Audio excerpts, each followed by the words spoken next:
people are not impressed by your rank, they're impressed by the value you bring in. Important. Culture. Developing the culture. Let me tell you about how to have symbolics in your groups. Write this down. If you have a certain culture that you want to impact on your team, you have to keep doing it over and over and over and over and over and you gotta keep doing it over and over again in the chat. To a one point, watch this. To a one point, you have other people doing it even if you're not around. It's so good.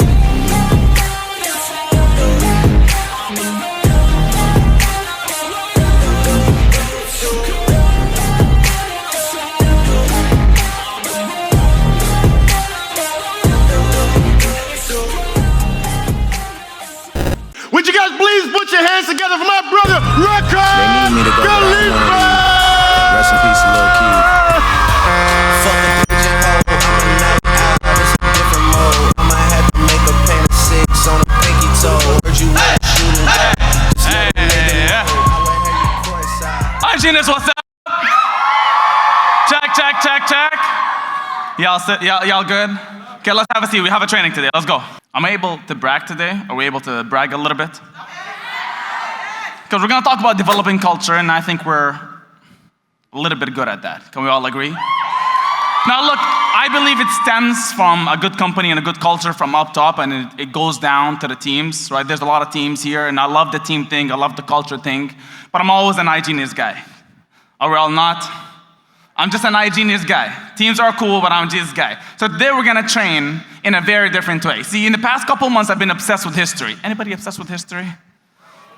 No, y'all Americans, y'all don't know nothing about history. I gotta get terminated. But listen, throughout these past 6 months, I've been learning a lot, right? Listening about the Roman Empire, the Persian Empire, the Islamic Empire. How did these guys kind of take over the world at one point? So why would we learn from companies right now if we're able to learn from history? Because the history has always a way to repeat itself. Can we all agree? And by the way, I need y'all to get your notes because this is really important. I promise you, I'm not talking for long. The couple things I'm going to talk about will absolutely change your business. And we're going to talk in 2 different ways, right? On every point, I'm going to have 2 stories, one from the past, one from the present. Say I if you're with me. Aye. Good. So here's the game plan. Oh, I kind of talked about it. Next slide, please. Next slide. So the most powerful factor in an organization's culture is the way it's captivated over time. And it's done through 3 separate things. Write these down. Number 1, behavior. It's called the BSS system, right? Behavior is number 1. Number 2 is symbols. Number 3 is system. What's number 1? Number 2? I heard systems. What's number 2? Y'all can't read that? I'm just joking. What's number 3? Very good. So it's called the BSS system, not your BSS, not the thing you tell your upline. This is the real system. So listen to this. Next slide. I'm going to talk about somebody I've been a little bit extra obsessed with in the past couple of months, right? His name is Khalid bin Walid. Khalid bin Walid was, you can look this up. He's one of the 3 greatest warriors of all time till today.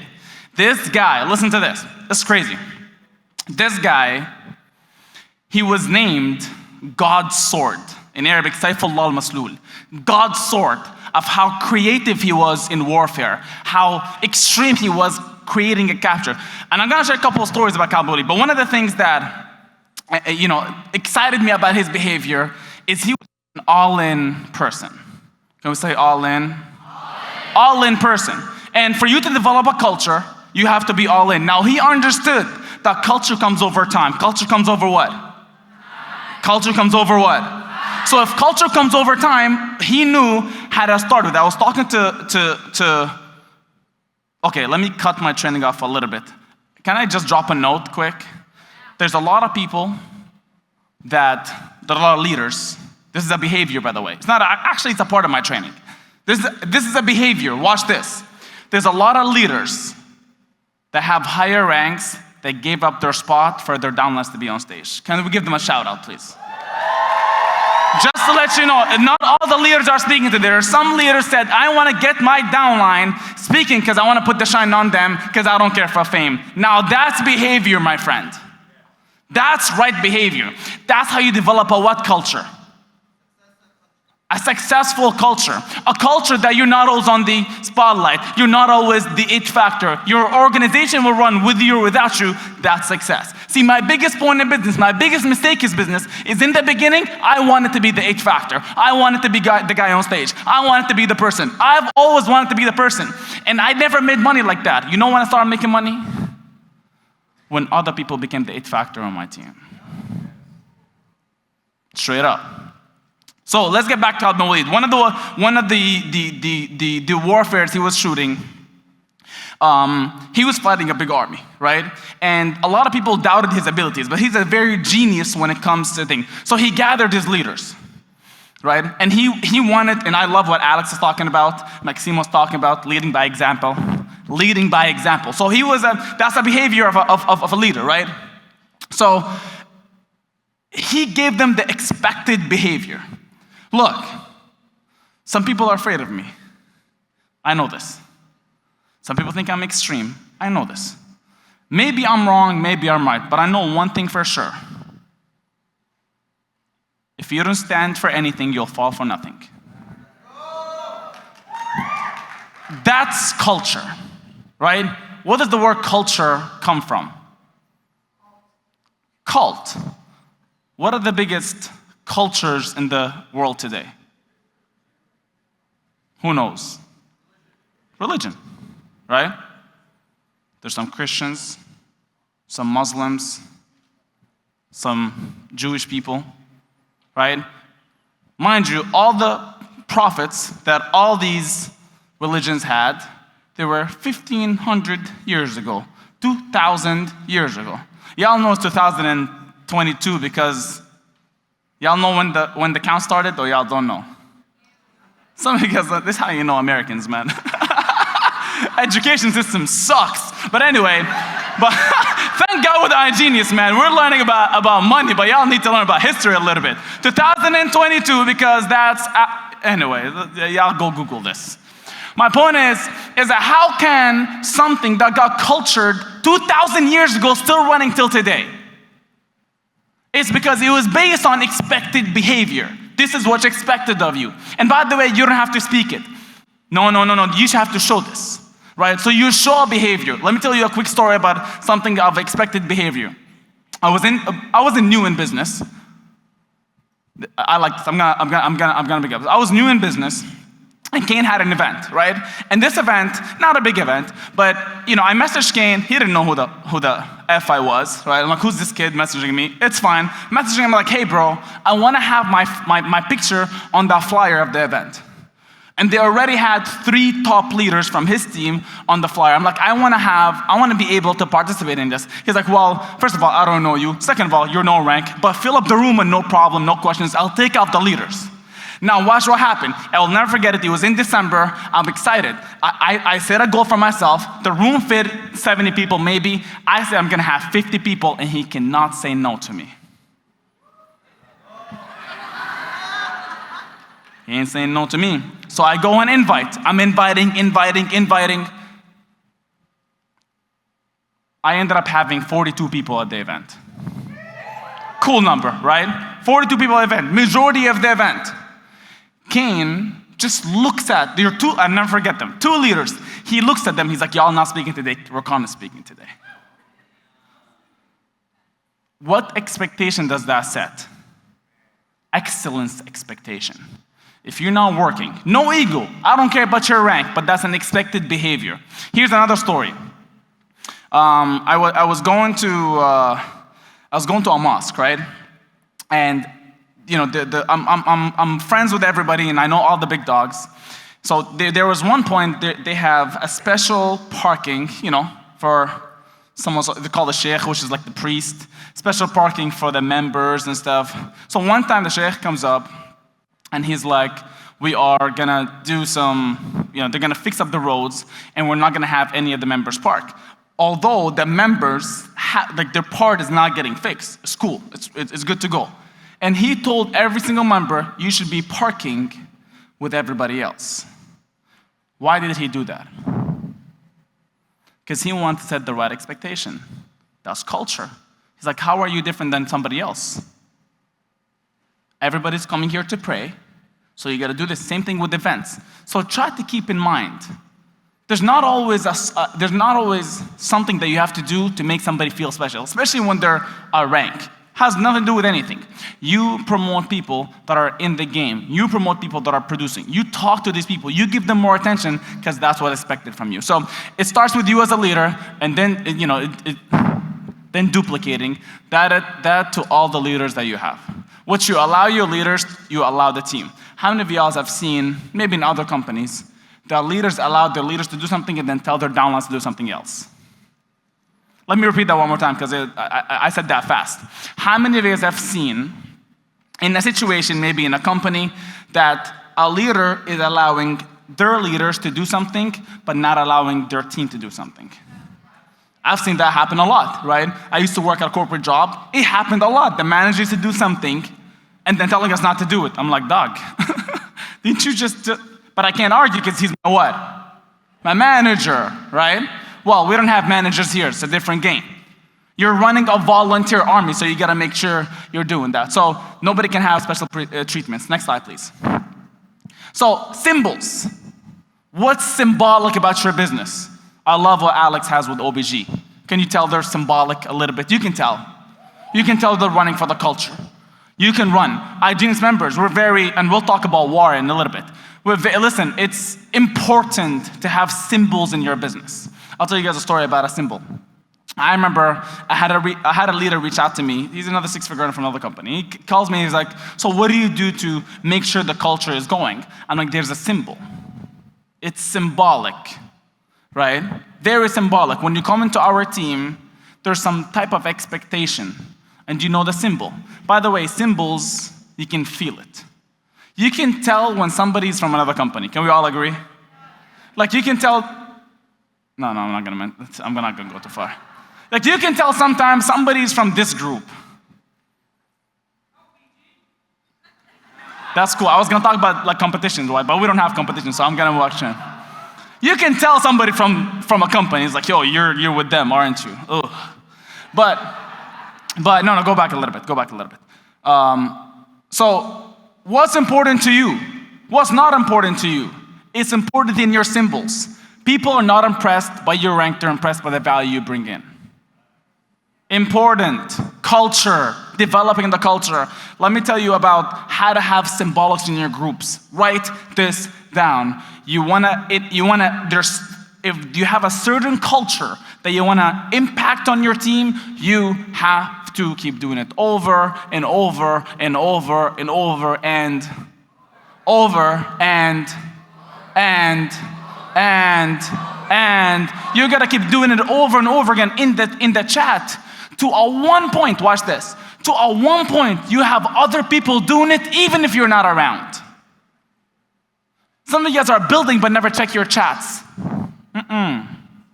Some of you guys are, I'm busy on calls. By the way, you can take 5 minutes after your call and check what's happening in the chat and dropping something. Sometimes, listen, there are strategies to build belief in your team.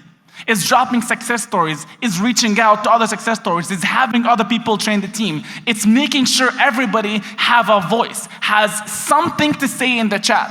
And by the way, sometimes you gotta pull a leader aside and hey, I don't see you participating in the chat, what's going on? You gotta have a chat with him because some people just don't know. That's a symbol in the team, right? Symbol in the team. Sometimes you gotta round up your leaders. Here is what we are doing, and we have to keep doing it over and up until somebody on the team, from down the team, they understand what's happening. That's important. Now, let me tell you a story about, before Cloud No Lead, but let me tell you a story about something that happened in our team. Back in the days, we had a interesting culture, right? I signed up with Kane, and he's not Arab. He's black.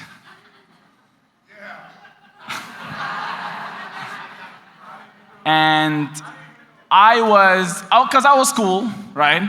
So I was doing their culture. because he had a separate culture, which is cool, right? But I was the Arab mimicking black people. You listen to this, listen to this. So one time, they go out, and Kane back in the days puts the champagne, the drinks, the girls. So I do the social media stuff.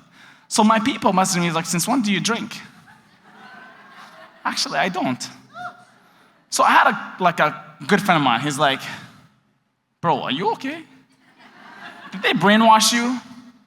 So I had to kind of take that into consideration. I'm like, well, that's not my culture. So here's what I did, right?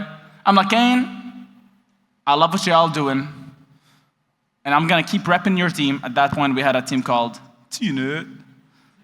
Right, T-Nut. Anyway, but I'm gonna have a small hashtag after the team. So it's T-Nut hashtag A-Team.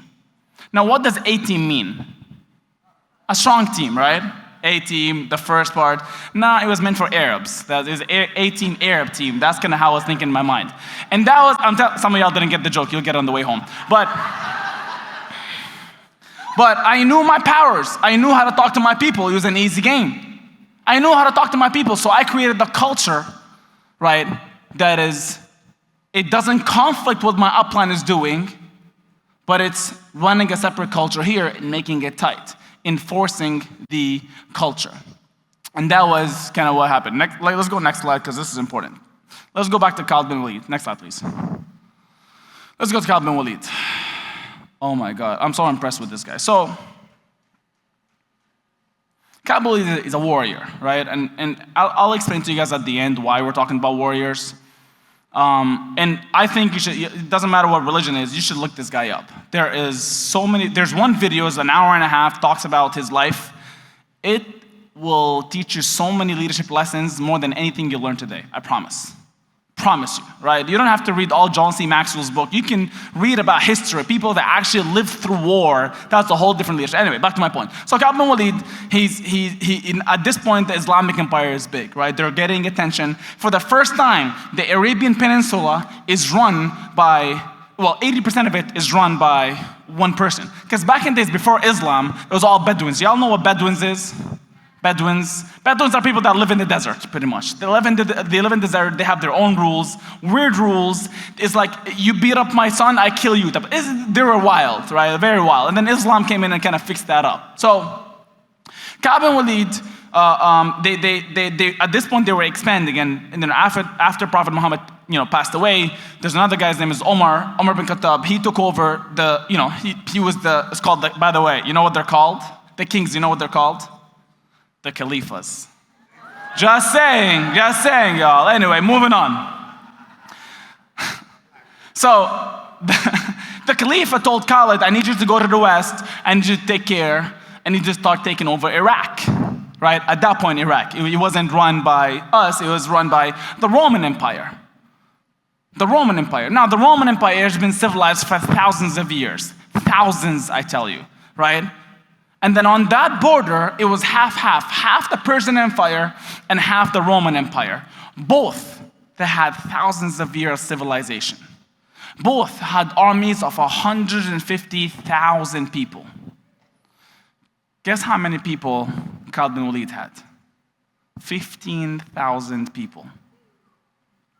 So he gathers the 15,000 people. I don't know how he did that, but he gathered them and he said, one line I'll never forget. He's like, I am happy if I die as a warrior today. Listen to this. I am happy if I die as a warrior today. Because he was outnumbered, out technology, and out money. But he was very strategic. He's like, well, I can't beat them head to head. I gotta be strategic. So, look how genius this guy is. And I'll tell you why I'm talking about this. He divides his team into 3 parts, right? Have different colors. There's 3 parts of the different colors, and they were told to attack 3 separate, because there's 3 separate armies, right? 50,000, 50,000, 50,000. So every 5 for every 50,000, right? And he literally creates a plan where he targets the army at a certain point. Now, I'm still trying to figure out how he figured, number one, where the army will be. Number two, what time are they reaching? Number three, how are they gonna go at it? But he literally told the three teams, right? He enforced so much belief in them. We're gonna talk about belief in a second, the team. He input so much belief in them.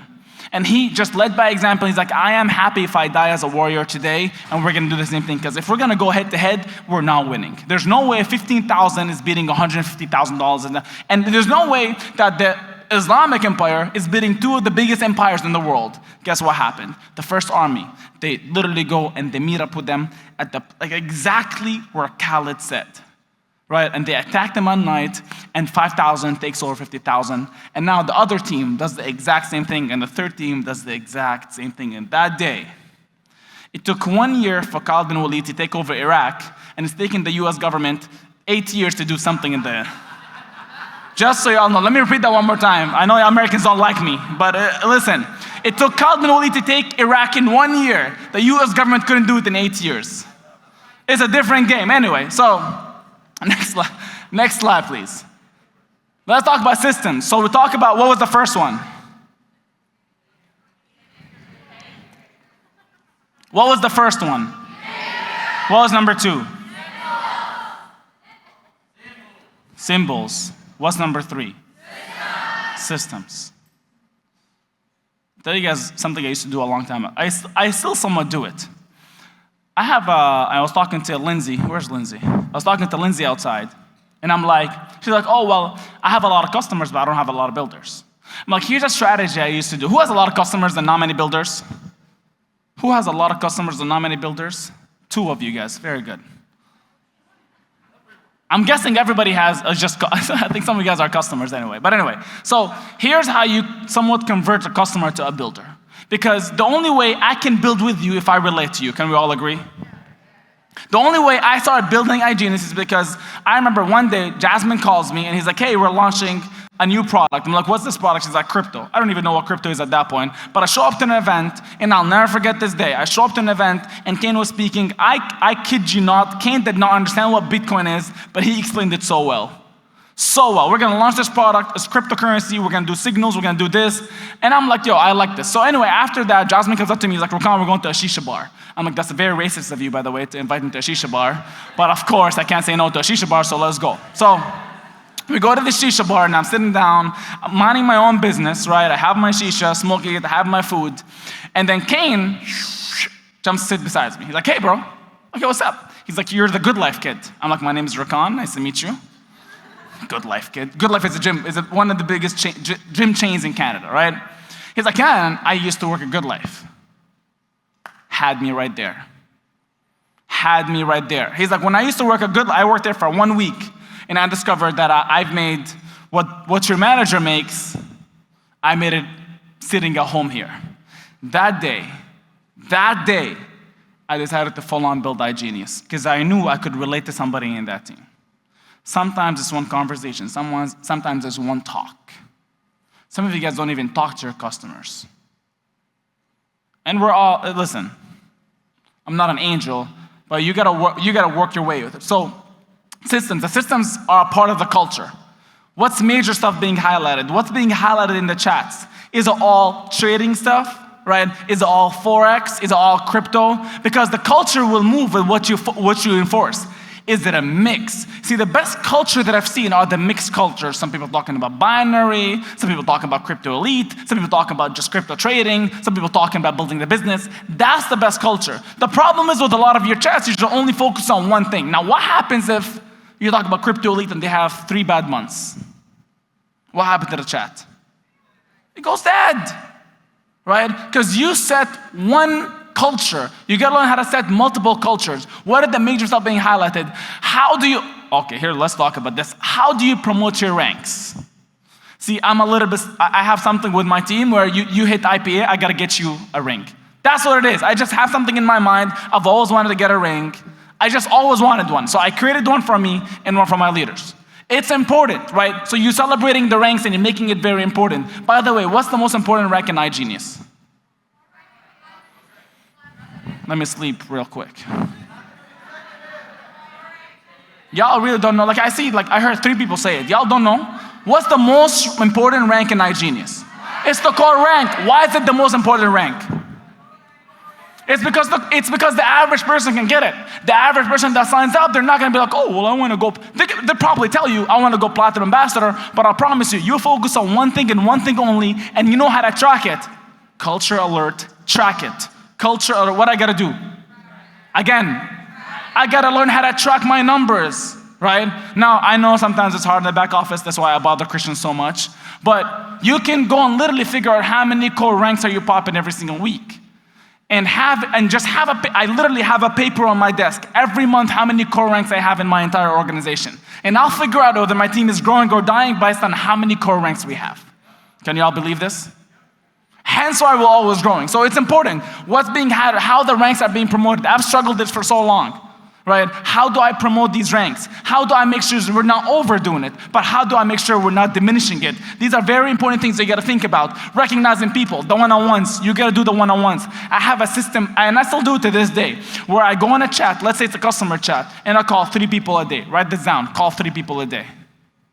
3 people a day. Rakan, I don't have 3 people. Well, start signing up people so you can call 3 people a day. And I'm on rotation. I have 10 people. Well, they're on rotation. You know what I'm doing? The only thing that I'm doing is I'm sharing a story. The only way you get a customer to build the business is by what? You share a story. Doesn't have to be, hence why events like this are very important. What are you doing when you meet other people? You're collecting, say it with me, please. You're collecting what? You're collecting stories. Hence why you gotta just know a lot of stories, right? Sometimes leaders, let me talk to the higher level leaders. For the love of God, go on YouTube and learn how to remember people's name. Trust me, you'll thank me later. You're welcome. I'm telling y'all, it's a small thing. I'll never forget it. There's a top leader, he ain't no top leader, but he's not in our company no more, right? He was Anthony's business partner. So I met him 3 times. And for 3 times, he could not remember my name. And I was a higher rank, by the way. I wasn't even like a low rank. 3 times. What does that say? If somebody doesn't remember your name, what does that say? I showed up to every single event. I've never missed an event since I've been here for 5 years, guys. Never missed an event. Swear to God. No rank, no money, dropped out of school, every single time. I've never missed an event. Anyway, I don't want to make this long. So the one-on-one, the special talks. Sometimes you gotta pull a leader aside. Let's have a chit-chat. I love what Alex was talking about. He said, sometimes I gotta tell you what you want to hear, not what you want. Sorry, what you need to hear, not what you want to hear. Some of you guys are too spoiled, I promise you. I was on a live with Ray Higdon speaking after me. I was on live with him, and I shared my story.